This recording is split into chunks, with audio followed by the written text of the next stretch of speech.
Assalamualaikum warahmatullahi wabarakatuh. Yang saya hormati Bapak Dr. Dede Kusnadi MSI MM selaku dosen pengampu mata kuliah Administrasi Negara.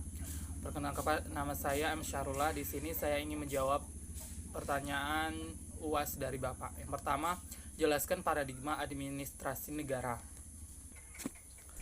Paradigma administrasi merupakan suatu teori dasar atau ontologi administrasi dengan cara pandang yang relatif, fundamental dari nilai-nilai kebenaran, konsep dan metodologi serta pendekatan-pendekatan yang dipergunakan. Yang kedua, mengapa ilmu administrasi perlu dipelajari? Jelaskan disertai contohnya.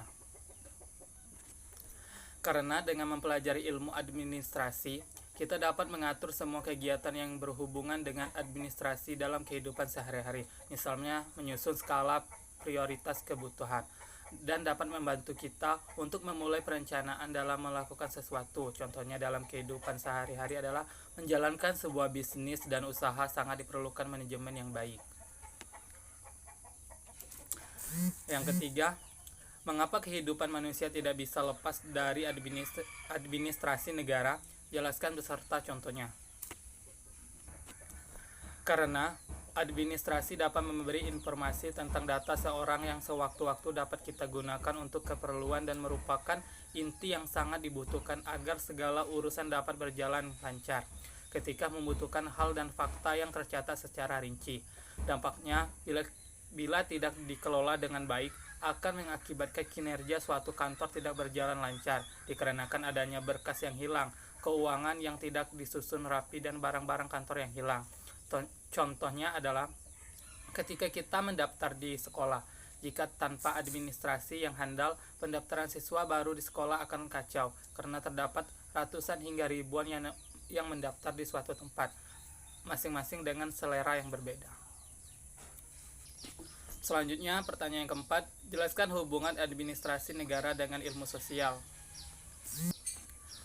Hubungan ilmu administrasi dengan ilmu sosial adalah hubungan masyarakat di mana individu menjalankan peranannya, seperti contohnya dalamnya mendirikan sebuah organisasi yang terstruktur untuk mendapatkan profit dalam tujuan usahanya. Di sini terdapat teori administrasi dalam membangun strukturnya, sedangkan dalam sosial mempelajari bagaimana individu berperan dalam masyarakat. Jika kita gabungkan mereka dari kedua hal ini, kita bisa merencanakan bagaimana cara sebuah organisasi tersebut menawarkan produknya kepada masyarakat.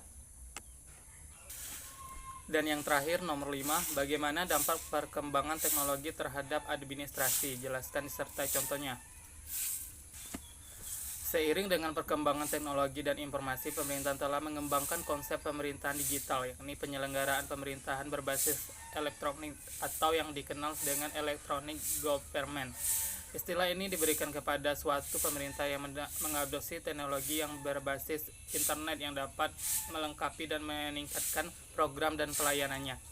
Adapun fungsinya adalah untuk meningkatkan mutu layanan publik dengan melalui pemanfaatan teknologi penyelenggaraan pemerintahan daerah supaya dapat terbentuk kepemerintahannya yang bersih, transparan, dan juga agar dapat menjawab tuntunan perubahan secara efektif.